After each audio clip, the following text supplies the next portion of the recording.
For this video, I'll teach you how to play Tong It's Online. Sa Tong It's Online, kailangan mabilis kayo kasi may timer dito.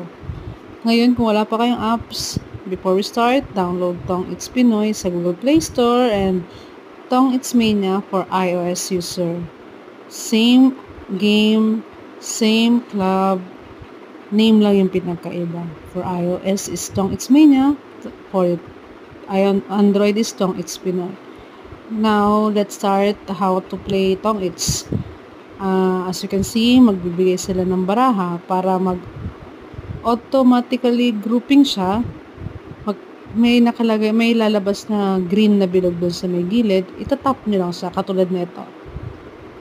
As soon as nagbigay yung card, tinap ko yung bilog na green. And then, nag-auto group siya. So, para maglapag, tinap ko yung group ng trio, tres, and then,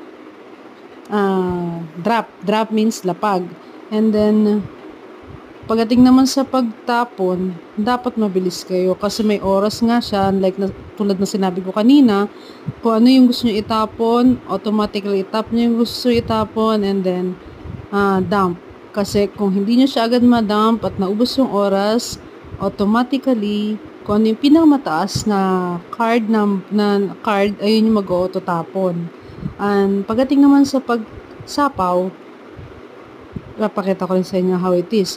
Katulad yan, may buo siya na 10, Jack and Queen na spade.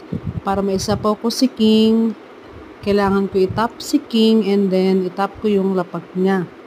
Para automatically, sapaw na siya. Then, tap ko si 7, then dump, tapon na. As you can see, 30 na lang yung points ko. Kung hindi ako masasapawan, automatically, pag turn ko, pwede na akong dumiga. Yan, mukha namang hindi naman ako masasapawan. So, pwede na akong dumiga. Para dumiga, tap ko lang si fight.